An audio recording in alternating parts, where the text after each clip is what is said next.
mahangin na umaga sa inyo ngayon. Pero mas maganda na yan, wag lang samahan ng ulan.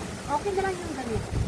Guys, ang kwento ngayon ay mag-uumpisa sa paglilipat ng pen na ito. Kasi doon sa kabila, marami na tayong dumalaga, diba? So, kailangan na natin lagyan sila ng pwesto para naman maging masaya yung buhay nila bilang mga dumalaga. So, lipat na natin to. Mas malaki yung area niya, mas malaking gagalaan, at syempre, mas malaking damuhan ang kanyang mauukupa. So, mas magiging masaya yung buhay. Samahan niyo ako, maglilipat tayo ng mga dumalaga at saka ng pen na to. Tara. Lipat, bahay. Ito.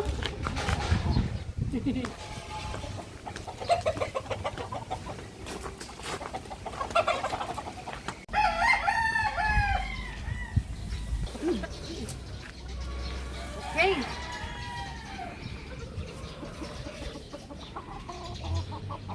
Guys, eto na. Dilipat na dito. Medyo nag-i-stop. Medyo tumitigil-tigil lang kami sa paggawa kasi lumalakas yung ulan. Kakaulan lang. So, may hangin, may ulan na. May bagyo nga daw kasi pero nasa taas naman. Pero ayun, nalipat na dito. So, lagyan na natin ng bubong. Guys, nahirapan kami maglagay nito, diba? Wala pa sa kabila. Sumabay pa to. Ngayon masyado siyang mabigat. Matubig kasi. Hayaan na muna namin siya dyan. Magtunaw. Problema ito, baka pumasok. Hindi naman siguro takpan na lang. Takpan na lang ng ganito. Pwede naman siguro takpan. So depende, basta importante hindi lang itong pumasok yung manok. Pag pumasok kasi yan, baka hindi na makalabas eh. Masuffocate.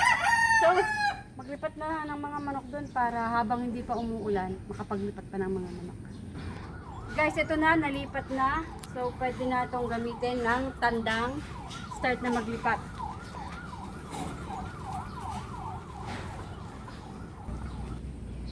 Kang malikot! Pag kang malikoters.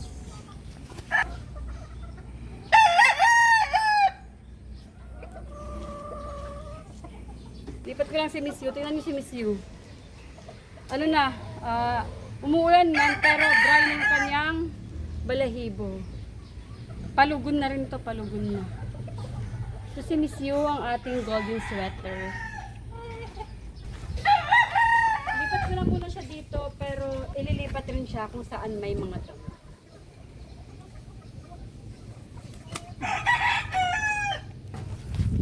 Lipatizing.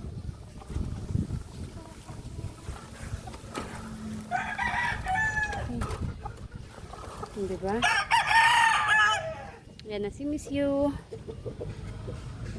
Congratulations! Tapos na siya sa kanyang short hitch. Lalagay ko na yung aking dark side the lemon sa kanyang sariling cord area. Oh, pak, may ganun pa. Lagay ko na to. Left or right, left or right. Dito ka na ilalagay.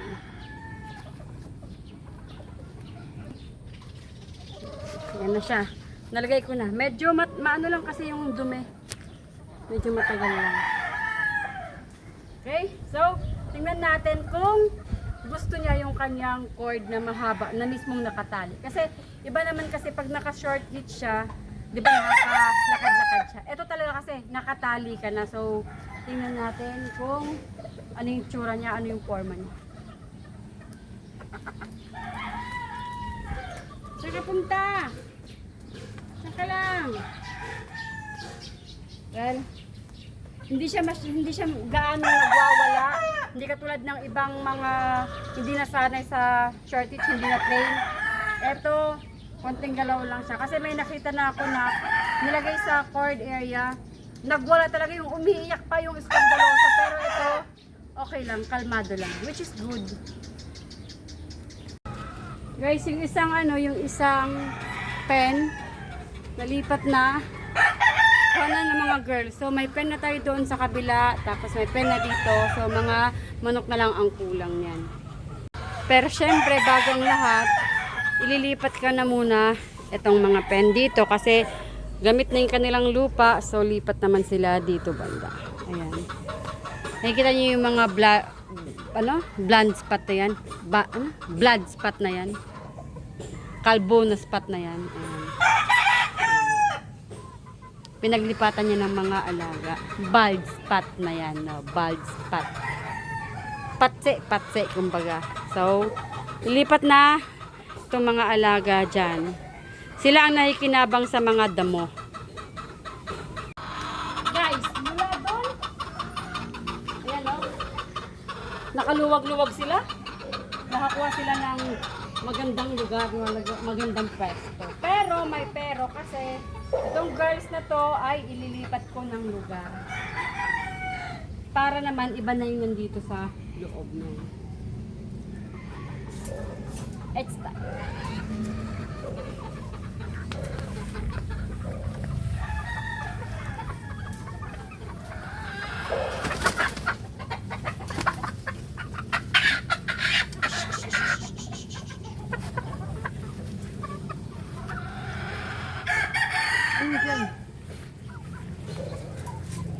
So, itong gray muna ang aking ililipat.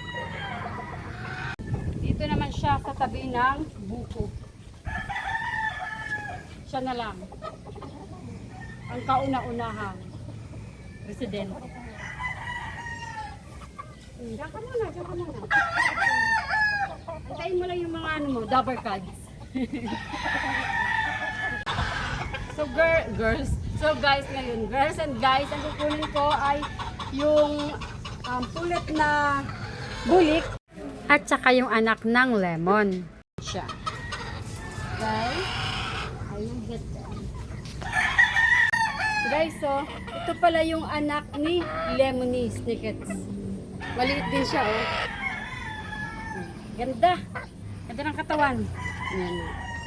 May napanood ako na maganda daw yung sa babae pag ganyan daw yung katawan. Ganyan. So, which is good kasi pag ganyan daw siya. Ganda. Dito ka na. Kasama mo na yung double card. Siyempre kasama yung bulik.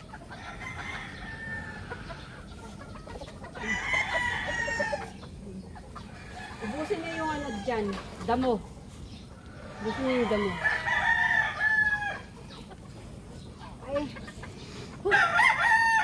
Dahil may space na tayo doon na bago, pwede ko nang ilipat si Pakak. Oh. Pakak! Ilipat na kita doon.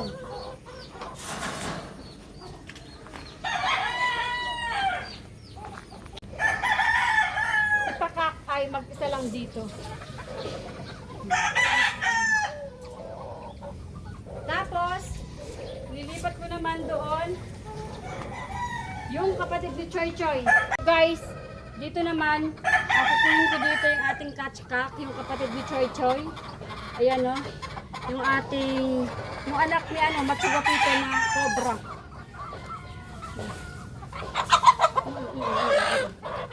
Ang hirap bang kuha ng manok pag walang buntot pala. Parang nalito ako sa masyahawakan. Ito ang ating magiging catchcock, guys. Ito. Pogi ito. Ganda ng paa, oh. Yellow. Oh. Marungis nga lang, pero maganda siya. Tapos, syempre, nagpapalit na kasi siya ng balahibo bilang totoong matandang manok na. So, nililipat natin doon. So, ang mga nandito na lang, yung magkapatid. Yan. Tapos, it's time. Lipat. Ay, sorry. Sabit. Diba? Yung lugar mo. Mula sa pagiging green yung lugar niya. Nagkulay brown na. Pag makita niyo ako makaganito yung damit ko, ibig sabihin humawak ako ng manok ka. Very good na, very good. Diba, guys? Yan yung ating mga alaga. Safe and secure. Very good na. So guys, yun ang aking hapon. Nakipagsapalaran sa ulan, sa hangin, pero nagawa naman natin yung ating goal ngayong araw. So, salamat sa pagsama sa akin. Hanggang sa muli.